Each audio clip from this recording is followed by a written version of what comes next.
Señores, llegamos al episodio número 6 del Che de la Derecha. Quiero agradecerles con el mayor de la humildad. Gracias por todos los subscribe, like, share. Estoy súper orgulloso. Gracias por estarnos escuchando.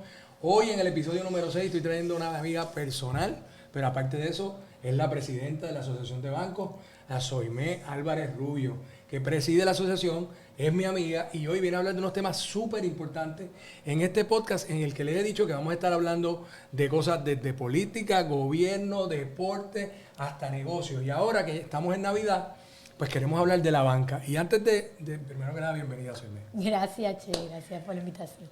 Yo quisiera decirles que yo soy quien soy y viví y estudié por la banca. Y no tan solo por préstamos que ocurrieron para que pasara, que tuviéramos casa con una hipoteca o para negocios, sino porque mi papá vivió toda su vida, fue empleado de la banca, en el Banco Santander, y mi hermano por muchísimos años. Así que tengo una empatía y vivo ligado a esa industria a la que estoy muy, muy agradecido, porque mucha gente en Puerto Rico, y esto lo vamos a hablar aquí, no siente esa empatía con la banca, lo ven como estas figuras distantes que prestan chavos nada más cuando quieren. Y les tengo que decir que yo viví esa industria, estudié por esa industria y tengo que totalmente estar en desacuerdo con los que piensan así. Y hoy vamos a aclarar muchos de esos mitos sobre la banca en Puerto Rico. Pero primero que nada, ya que estamos ya casi en Navidad, Soimé, primero que nada, háblanos un poco de quién tú eres, de dónde vienes. Por eso es que yo la quiero y la adoro tanto, porque quién es y cómo se ha superado. Y luego vamos a hablar un poquito de la Navidad y de los problemas de fraude que pueda haber en esta. Así que, Soimé, bienvenida. Pues gracias, Che Julio. Estábamos diciendo fuera de cámara que yo creo que esta es la conversación más seria que Che Julio y yo vamos a tener ever. Así que esto va a ser un reto. Y me aclaró que no va editado, así que no. Más nerviosa estoy todavía. Pues yo conozco a Che Julio desde el 2008. En el 2009 fui nombrada a administrar el Fondo Seguro del Estado. Ahí estuvimos hasta enero del 2013. Posteriormente fui a ON, Aon, de seguros. Estuve 1 año y medio. Y de ahí pues entonces pasé como vicepresidenta ejecutiva de la Asociación de Bancos, relevando al señor Arturo Carrión, que llevaba ya en su puesto de director ejecutivo por 30 años.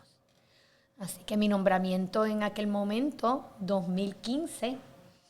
Ya para 10 años. Ya voy para 10 años. Diablo. Nada más he durado tanto en 2 cosas. Ajá.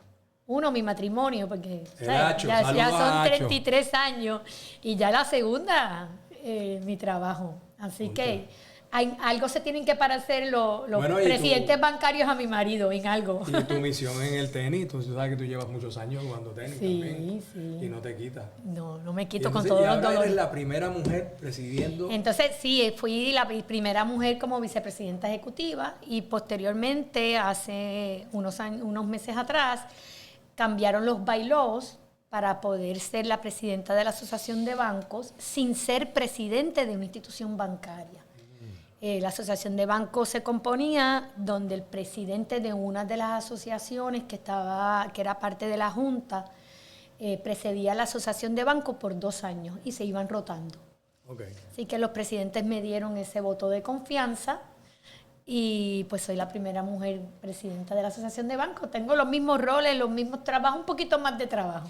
¿Cuál es el rol principal tuyo? O sea, ¿cuál es tu reto principal diario en la Asociación de Bancos? ¿Qué es lo más que tú le dedicas tiempo? Lo más que le dedico tiempo, obviamente, soy la voz de la industria. Tengo que trabajar mucho, ¿verdad?, a nivel público, a nivel de instrumentalidad de gobierno.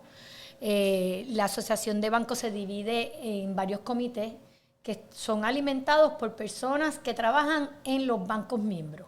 Okay. Tenemos un comité de hipotecario, un comité de auto, un comité de contribuciones, de crédito contributivo, un comité legislativo, un comité de relaciones públicas, de tarjetas de crédito, de operaciones, donde se alimentan del personal principal representado por cada miembro. ¿Cuántos bancos hay comité en de la seguro, asociación? Ahora son 5, 6. Y hay bancos. Banca Internacional. Eso te iba a preguntar de la banca internacional. Pero Hay muchos bancos internacionales en Puerto Rico. Hay aproximadamente 60 bancos internacionales entre EBIS y EFIS. ¿Por qué EBIS? Porque se llama Entidades Bancarias Internacionales, que son la primera ley que se hizo para dejar exportar servicios financieros, donde esa ayuda de créditos contributivos era bastante. Posteriormente se enmienda esa ley. Viene siendo como lo mismo de la ley 20 y la ley 22, y después se cambió a la ley 60. Así mismo pasó. Entonces se hace lo que es la ley de entidades financieras internacionales. Y ahí hay un cambio de aportaciones contributivas, y por eso es que se dicen EBIS y EFIS. Y hay aproximadamente como 60. ¿Y esos 60 son miembros de la asociación? No son miembros. Ellos tienen una asociación, pero inicialmente hubo como 5 o 6 EBIS y ahora mismo hay 4. Ok. Hoy estamos ya en Puerto Rico, empezamos las fiestas de Navidad, se empezó a comer lechón. Aquí, oye, by the way, aquí en Art House, soy cliente de aquí. Estamos aquí en Art House, en el segundo piso. Pasen por aquí, que ya mismo viene el plato navideño.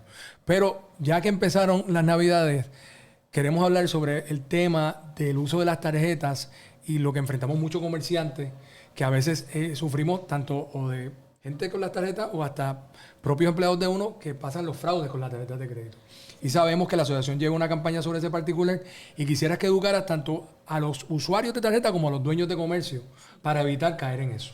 Sí, definitivamente. Todo lo que viene ahora de Navidades hay que estar bien pendiente, y sobre todo no compartir información, estos correos electrónicos o mensajes de texto de que hay algún paquete que no ha podido ser entregado a su comercio o a su hogar porque pasó algo en el delivery. Todo esto es fraude. Y muchas veces te piden una cantidad sumamente nominal, $1 o $2, para poder arreglar la dirección o el zip code para poder entregar el paquete. Y como es tan normal que ahora en esta época se aumenten los envíos hacia su casa o hacia su comercio, pues uno está pensando que ese es lo que uno está esperando, que pidió hace unos días o esta semana. Así que definitivamente hay que prestar mucha atención, sobre todo a los correos electrónicos que recibimos, los mensajes de texto. Ahora hay uno bien de moda que es de que ellos te están evaluando y que eres buen candidato para un trabajo, y que han visto tu perfil en redes sociales o en otras plataformas, y quisieran entrevistarte, y empiezan a solicitarte información hasta llegar a información susceptible. Así que ojo con esos reclutadores profesionales de empleo, porque detrás de ellos puede haber un fraude. Y esos son delitos federales, ¿verdad? Es con jurisdicción federal. Bueno, si están utilizando definitivamente medios electrónicos, sí. También tenemos que tener la costumbre de perseguir nuestra tarjeta. Nosotros como que no nos hacemos responsables de nuestra tarjeta. Y nosotros pensamos que nuestra tarjeta es la tarjeta del mundo. No pasa nada, porque eso no es dinero en efectivo, ¿verdad? Entonces, pues dejamos la tarjeta en cualquier lado. Inclusive yo he tenido amigos que se le han quedado tarjetas de crédito en comercio y me dicen, ay, tengo que ir a tal sitio, que hace 2 días se me quedó la tarjeta. Y yo, ¿qué? ¿2 qué? Inclusive nosotros tenemos amigos, y aquí también, que el paquetón de tarjetas es así. Y nunca vienen a buscarla, nunca pasa nada. Y entonces tenemos que tomar mucha responsabilidad con las tarjetas de crédito, al punto de que usted está en todo su derecho de perseguir su tarjeta. Y donde va su tarjeta, va usted. ¿Qué quiere decir eso? Obviamente los comercios se han mejorado mucho en las mejores prácticas. Y estamos en un comercio como este, estás comiendo y viene la maquinita a cobrarte a tu mesa. Inclusive delante de ti, tú eres el que pones el número secreto, tú puedes ser el que la introduces o demás, o le pones el contactless, y esos son los comercios con las mejores prácticas. Pero todavía, desgraciadamente, pues tenemos muchas estaciones de gasolina que no hay manera que tú puedas ver hacia adentro, ni hay manera que tú puedas ver qué hacen con la tarjeta, cuántas veces la pasan, por dónde la pasan y demás. Estamos hablando que, y digo ese ejemplo porque es el ejemplo que todo el mundo tiene alguna interacción con ellos, ¿no? Sí. Y digo ese ejemplo porque tenemos que ver qué pasa con esta tarjeta y seguirla con la mirada. ¿Por qué? Porque todos estos escáneres y todos estos lectores de cintas magnéticas, yo quisiera que tú veas, caben en la palma de tu mano. Bueno, de tu mano puede ser más grande el aparato. caben en la palma mía. Mírenla. Y hacen así, la tienen así cerradita y de pronto... O sea, lo que usan para clonar. Lo que usan para clonar es una cosita así, como si fuera, vamos a decir, 2 lipsticks unidos de mujeres y la ponen aquí en la mano y hacen así, y te leen la cinta magnética, y posteriormente ese aparatito lo conectan a otro dispositivo y le pasan toda la información a una computadora y es donde generan tarjetas en blanco, que en aquella época yo no sabía que eso existía, se compra en Mercado Negro. Inclusive pueden comprar hasta tarjetas de regalos. O las cogen, las tarjetas de regalo, las cogen. Y esas tarjetas de regalo las utilizan para pasarle esa información de esa cinta magnética. Por eso es que es tan importante velar su tarjeta. ¿Qué están haciendo con la tarjeta? ¿Por dónde pasan mi tarjeta? Esos comercios que tienen completamente escondido por dónde pasan la tarjeta, usted está en todo su derecho de decirle al comerciante, yo quiero ver por dónde tú pasas mi tarjeta. O se levantan y van con ellos, ¿verdad? Si no tienen todavía un aparato o un dispositivo inalámbrico. Así que eso es bien importante. Segundo, hay que estar bien pendiente ahora de nuestros adultos mayores, ¿verdad? Que van ahí y hacen sus compras de explotación financiera. Como están por ahí hace poquito, ¿verdad? Los anuncios de la Asociación de Bancos. Si no te cuadra, notifícalo. O sea, una persona mayor que a lo mejor no sabe utilizar su celular y llega a esta tienda y te compra un sinnúmero de... Sí, 2,000 pesos en Brava, 2,000 pesos en la discoteca Hotel San Juan. Sí, y aparatos dispositivos y mofles para increíbles. Y el señor no se puede montar ni... Pipeta de correr. Exacto, así que definitivamente es responsabilidad de nuestra sociedad cuidar a nuestros viejos. Y si no te cuadra, pues notificarlo, sobre todo al Departamento de la Familia, a la policía, hay números específicos, pueden entrar a nuestra página www.abpr.com y ahí hay mucha información en cuanto a cómo reportarlo. ¿Y en las redes sociales? Facebook y Instagram. Que es así mismo, ABP. Sí, Asociación de Bancos. Hay una narrativa allá afuera de que los bancos tienen poco corazón al tiempo de ejecutar hipotecas. Y todos, vamos a empezar desde lo sencillo. La hipoteca es el instrumento financiero para poder lograr comprar la casa por la gran inmensa mayoría de todos los seres humanos, no tan solo en Puerto Rico.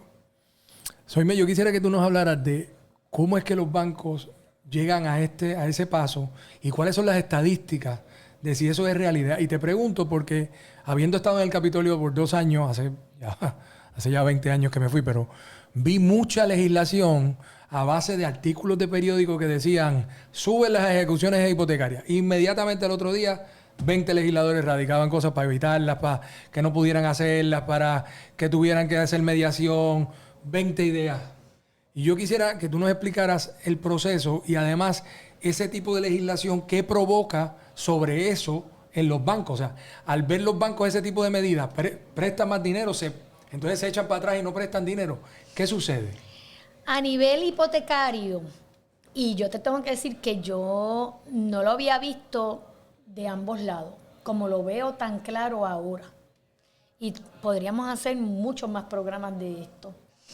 Lo primero que te tengo que decir, y es la regla básica, la banca es buena cuando presta y es mala cuando cobra. Y esa es la ley. No hay día más feliz de un ser humano cuando logra un préstamo para poder acceder a su sueño, a su hogar, a su carro, a su bote, a algo anhelado, ¿verdad? préstamo personal no creo que salga muy contento, porque si coge un préstamo personal es porque algún atraso tiene que haber en muchas cosas, ¿verdad? Pero definitivamente es una industria que está ahí para hacer realidad muchos sueños. Sueños como negocios, ¿verdad? Así que definitivamente eso es lo que hay. Ahora, no podemos perder la perspectiva que aunque es una industria que nos acompaña desde que nos acostamos hasta que nos levantamos, en todos nuestros quehaceres diarios, no es una industria pública, en el sentido que no es gobierno, no tiene una responsabilidad tan inherente como la política pública de un gobierno. Definitivamente se le han impuesto por reglamento, por leyes, situaciones donde tiene que cumplir con la comunidad a la que sirve. El llamado CRA. El llamado Community Reinvestment Act, al igual que cumplir con leyes como el Dodd-Frank, ¿verdad? Donde se tiene que cumplir el mismo CFPB, que es el Consumer Financial Protection, ¿verdad? Pero se ha ido desvinculando esa relación que había antes de aquel banquero que te miraba a los ojos y te decía, yo confío en ti. Y en este no confío ni en la madre que lo parió, ¿verdad? Porque, o a veces hasta por industria. Pero ¿qué pasa? Eso ha sido a consecuencia hasta de las propias regulaciones. Porque ¿por qué antes te podían dar el préstamo a ti? Y yo, que tenía las mismas cualidades, no se lo otorgaba. Entonces ahí es que viene estas nuevas regulaciones de fair lending, que lo que tú prestas pues tienen que ser igual para todos, para que no haya, ¿verdad?, ese discrimen, ¿verdad?, que tiene mucha razón de ser, pero se perdió ese quinto sentido, esa banca más humana. Mucha consecuencia de que tienen que cumplir con unas regulaciones. Y por mal o por bien, tienen que cumplir con unas regulaciones. Y eso pasa hasta con las demandas, ¿verdad? Cuando uno escucha por ahí que muchas veces, ¿cómo dice?, pagan justo por pecadores, ¿no? Sí. Definitivamente, porque son experiencias que se tienen y hay que aplicarlas entonces para todo el mundo por igual. ¿Qué pasa con estos cambios de hipotecas y demás? Lo primero que va a pasar es que en Puerto Rico la banca comercial, al igual que en todos los Estados Unidos, tiene que cumplirle a todo cliente. Y tú pones tu dinero en la banca porque tú confías en que tu dinero va a estar asegurado, en que tu dinero está bien cuidado. En la medida que yo lleve una mala administración bancaria, yo pongo el riesgo, el dinero de todos los clientes bancarios. Entonces empezamos a querer hacer banca individual. Vamos a perdonarle esto a esta gente. Vamos a ayudar a esta situación. No, porque no es justo esta otra situación. Y te voy a decir francamente, no tan solo en Puerto Rico, en toda la nación americana, yo diría que en todo el mundo la banca somos los malos. O sea, yo entro a la legislatura y me ponen alfombras de clavo. Entran los profesores, la academia, entra a la legislatura y le ponen la alfombra roja, ¿verdad? Y empezando por ahí, ellos son los que tienen la razón. Y los fundamentos que yo traigo ya son vistos de otra forma. Cuando muchas veces no es así. Muchas veces yo traigo a colación y traigo a la discusión en proyectos que se están sometiendo y discutiendo, de que al fin y al cabo, quien va a salir perjudicado es al quien tú quieres supuestamente llamar a proteger. Porque tú tienes que velar por una operación completa, no en el mínimo. Y muchas veces, si tú quieres ayudar al mínimo, pues dime qué es lo que tú quieres hacer. Pero no trates de impactar una situación particular para generalizarla. Vamos a hablar. Un ejemplo. Un ejemplo. En Puerto Rico se demora aproximadamente 2 años en una ejecución de hipoteca. Han hecho medidas como la mediación compulsoria, que se llama mediación compulsoria, así que si tú lo entiendes, la primera palabra es mediación. Cuando mediamos, ¿cómo mediamos? Libremente, voluntariamente. Sí, compulsorio, y compulsorio, pues tú mismo me dices. Así que vamos a ver. Posteriormente está la ley de ayuda al deudor hipotecario.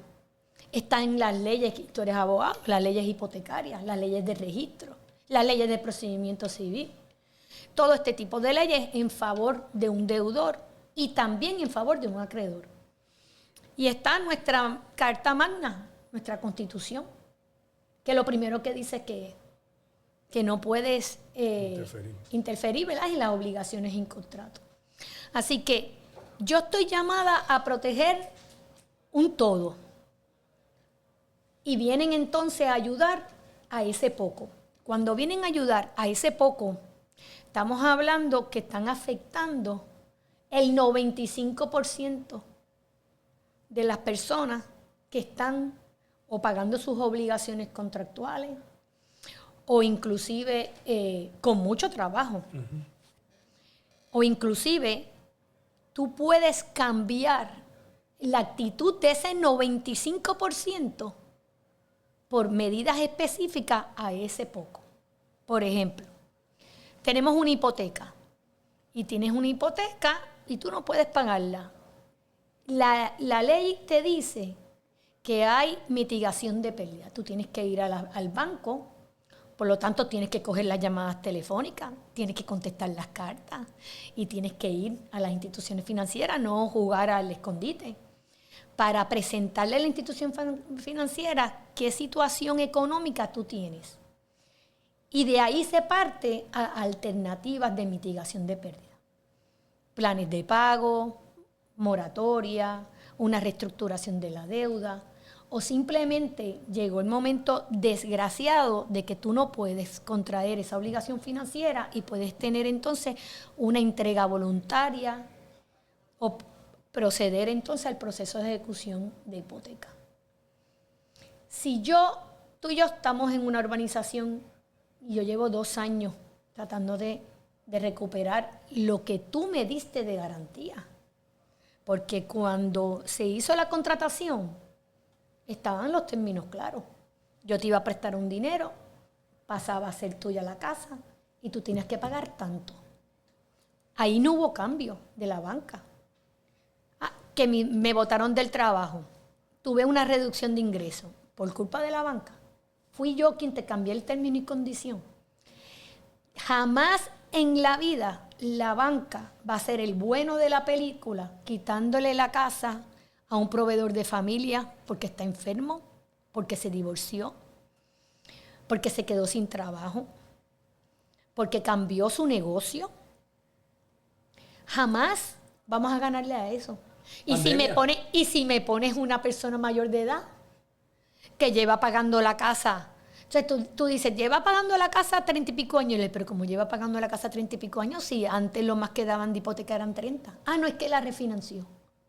Bueno, pues podías haber tenido tu casa paga ya. No, pero es que la refinanció. La refinanció. Tiene 2 hipotecas, tiene 3 hipotecas.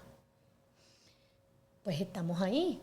Yo no puedo con eso. Yo no puedo con doña Ana que le quitaron la casa y la van a dejar en la calle. O sea, que no hay manera que yo pueda con eso. Pero entonces, por otro lado, ¿quién estamos?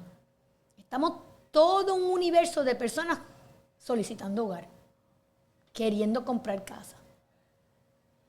Un universo de personas dependiendo de que su dinero tenga unos rendimientos, cumpliendo con esas obligaciones financieras, pero a mengano vamos a bajarle la casa, deben $400,000 de hipoteca, vamos a dejársela en 200 porque el pobre no puede vender, no puede seguir pagándola por ciertas razones.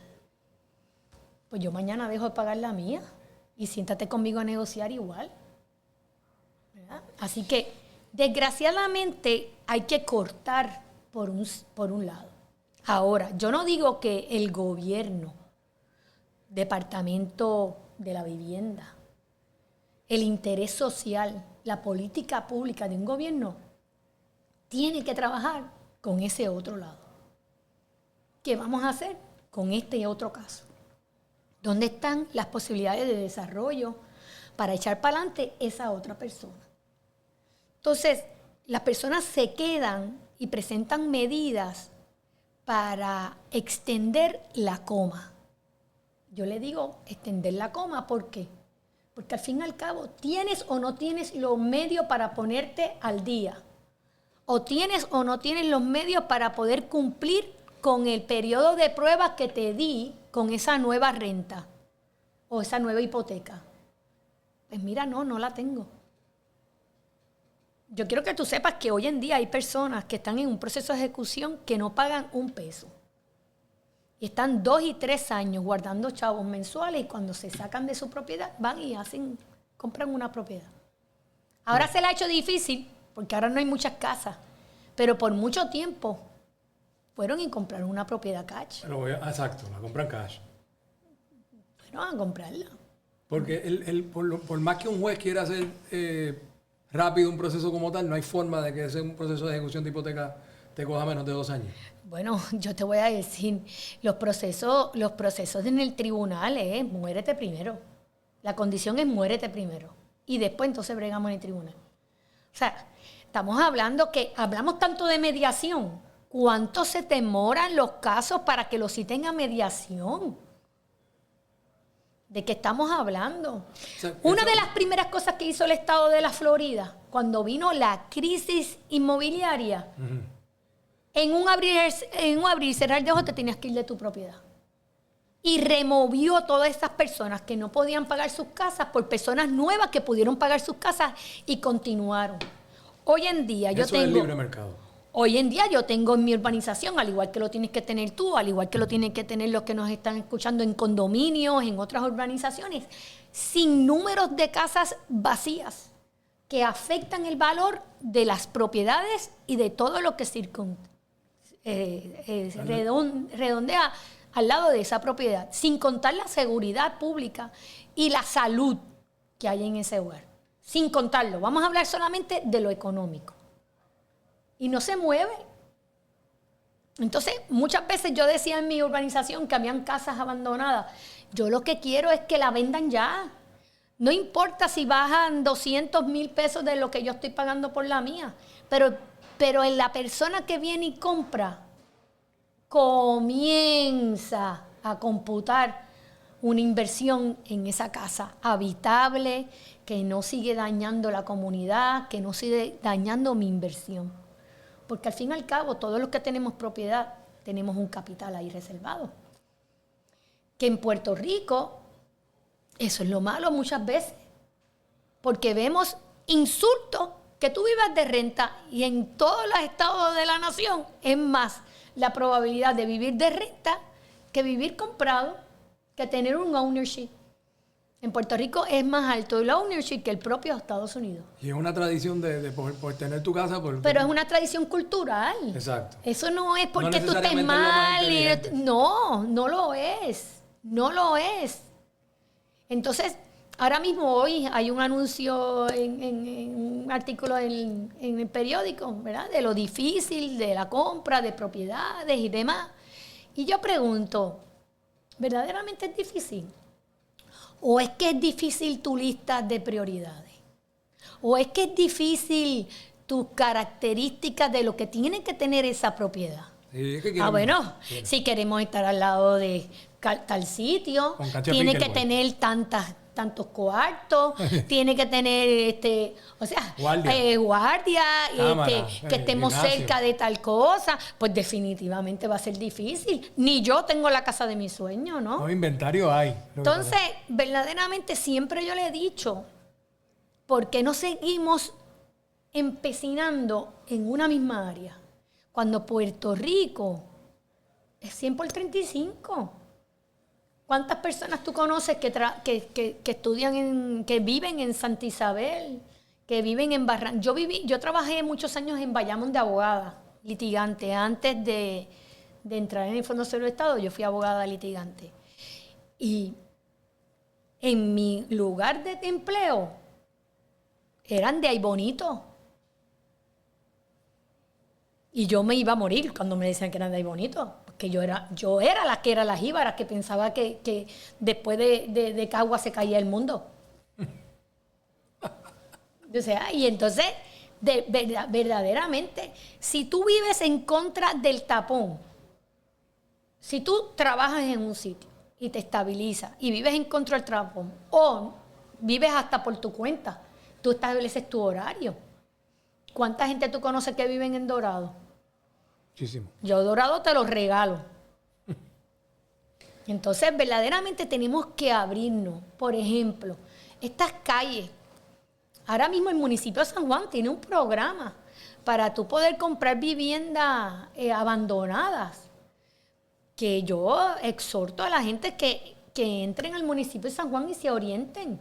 Y así pueden haber muchos municipios con estorbos públicos para poder acceder a estorbos públicos y a trabajarla. Y hacer la casa de tus Pero sueños. hay que, remangarse las mangas, y a lo mejor somos nosotros mismos los que tenemos que mezclar cemento para reponer ese baño que está mal, y con YouTube vemos cómo se pone el inodoro y esperemos que no salga el agua por donde no debe salir. Pero esas son cosas que hay que hacer. Esas son cosas que hay que hacer. A lo que voy es que, y en este podcast nosotros creemos que el gobierno es el de poderes delegados. Y nosotros empezamos a hablar del gobierno como si fuera algo distante. El gobierno somos nosotros. Y no tenemos por qué permitir que por situaciones particulares el gobierno entre más en una entidad, en este caso la banca, para poner más regulaciones y más leyes que lo que hacen es hacer o más caro.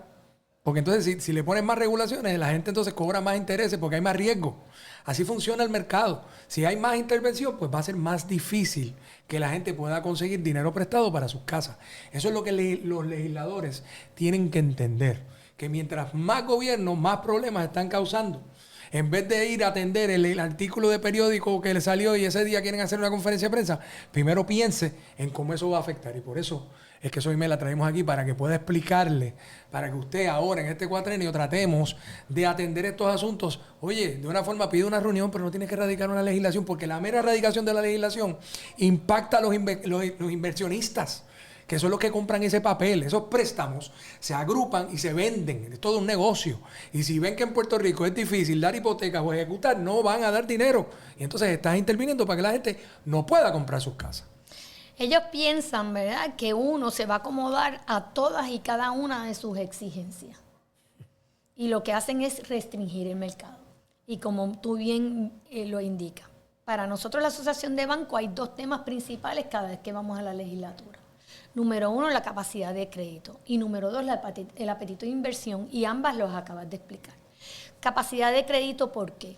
En la medida que para mí, como acreedor es el que presta el dinero, yo vea que más difícil se me va a hacer recuperar ese dinero de usted no cumplir, pues ese dinero yo voy a hacer dos cosas: o te lo presto bien caro, o la segunda, que es la peor, no te lo presto. Entonces, muchos de estos movimientos, inclusive organizaciones sin fines de lucro que están movilizando para esas medidas, son organizaciones que verdaderamente lo que quieren es eliminar ese prestamista, ese acreedor. No están nunca a favor del que venga a prestar dinero, porque están acostumbrados a estar en una jurisdicción que el gobierno es el dueño de todo, no la industria privada. Pero ese no es el tipo de sistema político que vivimos en Puerto Rico. Sí, Gracias a Dios. No creen en la empresa Así privada. que definitivamente, no privada. Una organización que te dice a tu cara, como me lo han dicho a mí en mesas de trabajo, yo no creo en la ejecución de hipoteca, pues no tenemos más nada que hablar. Porque yo creo en ayudar a ese deudor. Yo creo en que ese deudor tiene derecho. Yo creo en que el banco tiene que darle oportunidad a ese deudor para que mantenga su hogar. Porque en una ejecución de hipoteca no gana la banca ni gana el que se la quitan. No gana nadie. ¿Por qué? Porque ese no es el negocio de la banca. El negocio de la banca no es tener casas y acumular carros. El negocio de la banca es cobrarte los intereses, más los gastos, más los suspiros, más los sueños, para que tú puedas tener tu casa. Ese es el negocio de la banca. Eso es lo que se te computa cuando tú pagas una mensualidad. Y a largo plazo, eso es el negocio de la banca. Y muchos en Puerto Rico no saben que Puerto Rico es una de las pocas jurisdicciones del mundo que tú puedes tener una hipoteca y pagar lo mismo por 30 años. No importa qué, suba, baja los intereses, usted paga lo mismo por 30 años. Es más, venden los préstamos. Correcto. Y para usted es transparente si paga. Pero si usted fue el primero que incumplió, ya el contrato puede ser terminado. Pero eso que me dicen es que vendieron mi préstamo y yo me vi afectado. No. Si usted vendieron su préstamo y usted se vio afectado es porque usted dejó de pagar lo que tenía que pagar. Porque si usted paga lo que tiene que pagar, el que compra el préstamo no puede cambiar los términos y condiciones.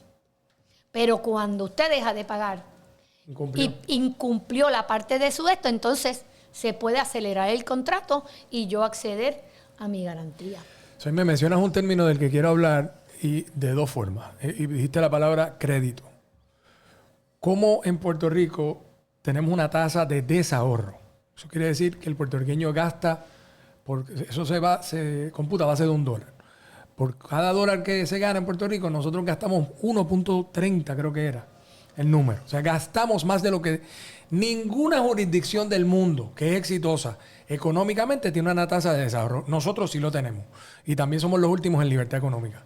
Pero ¿cómo la gente puede trabajar para, uno, ahorrar y dos, para que no se afecten su crédito, que son claves para el desarrollo de una jurisdicción y de las personas, Soimé? ¿Sabes cuánto tiene de nota Puerto Rico en literacia financiera de un estudio que salió de todos los Estados Unidos? No sé. ¿Cuál es la nota que más sacamos? Me imagino que F. F. Y explica lo que es literacia. Es el aprender de los conceptos financieros.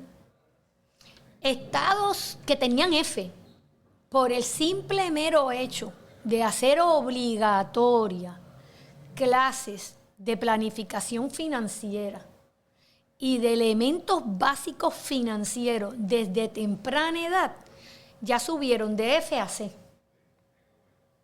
Tan sencillo como eso. Yo no veo manera que por qué nosotros todavía tenemos estudiantes graduándose prácticamente de cuarto año, tanto de escuela pública como de los mejores colegios privados de aquí, y tú le preguntas qué es un crédito, cuánto por ciento tú puedes ahorrar, qué es un CD, qué es un depósito, y te hablan de podcast tuyo porque no sabemos nada. Y eso es sumamente lamentable. La situación que tenemos hoy en Puerto Rico, ¿por qué está hoy en Puerto Rico una junta de supervisión fiscal? Es simple y llanamente porque no existe un conocimiento por muchos años de planificación financiera. A nivel individual y como sociedad. Pero tenemos que comenzar a nivel individual, porque esos individuos son los que van a llenar unos escritorios al otro. Bueno, aunque esta semana he estado aprendiendo de inteligencia artificial, ya dudo que individuos llenen escritorios, ¿verdad? Gracias a Musk. Pero definitivamente tenemos que comenzar obligando ese tipo de educación. Tú y yo nos criamos con Populoso. El oso populoso. Pero esa es la misma generación que también nos enseñaron a comprar una casa y tener una hipoteca de 30 años. ¿Cuántos hijos de nosotros tenían cochinitos con las pesetas? Todos. Ahora yo voy a mi casa y resulta ser que mi hijo negocia Ameritrade y demás. Y yo, ¿qué? Y tenemos esos conceptos básicos para todos los que nos venden en las redes sociales, nosotros entrar. Porque es que ellos tienen esa información a la ley de la mano. Pero ese concepto básico de 1, 2 y 3, con esa matemática que todavía la enseñan a niveles retrógrados, con pizarra y demás, porque eso es lo único que no ha cambiado, la manera de educar. Tenemos esos conceptos desde los inicios para poder saber lo importante de un crédito. El dinero no nos da. Y Puerto Rico no nos da el dinero. definitivamente. Es una cuestión de prioridades. Aquí el seguro social se coge para vivir. Vivir no, se coge para subsistir. Si se cogiera para vivir, no estuviéramos mal. Desgraciadamente, el seguro social se coge para subsistir. ¿Y cuántas personas hemos visto que no sabían ni siquiera que se les computaba en el seguro social? Así que es un concepto, pero al mismo tiempo seguimos siendo los más consumeristas. Hay que traer a todo el mundo a esa mesa. Hay que volver a revisitar que yo necesito. Y la pelea la tengo en mi casa todo el tiempo. Todo el tiempo. Porque mis hijos prefieren comprar una ensalada burocrática antes de ir al supermercado y picarse la lechuga y el tomate. Yo sé que yo no puedo entender esto. Y van directo a DoorDash. Yo no entiendo esto. Oye, no quiero terminar sin poder que la gente que nos ve, si yo soy una persona, no necesariamente un joven, una persona que quiero empezar un negocio y necesito capital para hacerlo, ¿cuáles son los mejores pasos para tú presentarle tu mejor carta a la banca y que tenga confianza en prestarte dinero para empezar un negocio? Sencillo. Que conozcas bien lo que quieres hacer. Te hacen 3 preguntas y de las 3 y 4 preguntas que te hacen en esa reunión principal, la contestación más natural es no sé. ¿Qué tú quieres hacer? ¿Qué negocio es? ¿En qué se basa tu negocio? ¿Cuáles son las estadísticas de tu negocio? ¿Cuál es la necesidad de ese negocio en esa área en específica? ¿Qué tú deseas el retorno de ese negocio? ¿Cuál es el retorno de ese negocio? ¿Con qué capital tú cuentas? ¿Dónde está tu plan de trabajo? ¿Dónde está tu plan de inversión? O sea, y esto se puede aprender sentado, pero tiene que haber una disciplina. Tiene que haber una seriedad. Ahora más que nunca, el banco no va a prestar por prestar. No va a prestar por prestar. Ellos se van a asegurar de que cualquier cosita que te paguen, tú puedas seguir cumpliendo con esa obligación financiera. Prefieren no prestarte. Y no es que no han prestado. Buscan las estadísticas de la Oficina del Comisionado de Institución Financiera. Pueden entrar osif.com y van a estadísticas. Y ahí van a ver todos los números de todos los bancos. El que quiera averiguar cuánto dinero la banca presta, los 1,000 millones de pesos que la banca tiene en capital, quién tiene más capital, quién tiene el market share, todo eso está en la página del Comisionado de Instituciones Financieras. La banca es la industria más transparente y regulada que existe. Es impresionante. Si nosotros pudiéramos saber eso de todas las industrias que nosotros nos rodeamos, a usted le dolería más ir a comprar una caja de huevos. A mí me gustaría que lo hubiera, ¿sabes qué? Con la industria de los aviones, la aeronáutica. Sí. Yo quisiera saber la vida y milagros del piloto que me va a llevar Orlando, carajo. Pues créeme que te la sabes. Y si eres más experto todavía, cada quarter, cuando mis presidentes dan los reportes, eso es público. Puedes conectarte y escuchar, darle los reportes a sus accionistas. ¿Y qué pasó aquí? Y le preguntan, ¿y por qué esto bajó? ¿Y por qué esto subió? Y entonces usted ve el nivel de riesgo que tienen los bancos allá afuera en préstamos. ¿Cuánto los bancos se afectaron en cuanto a la recesión del 2000, ¿verdad? De la construcción? Y la incertidumbre, que es el enemigo número 1 del mercado. Cuando usted ve que el mercado sube, es porque el mercado entiende que hay menos incertidumbre. Cuando usted ve que el mercado baja, es porque hubo un hecho que trajo incertidumbre. Y por eso hay que traer certeza a los procesos gubernamentales. Por eso es que hay que traer certeza a las obligaciones contractuales.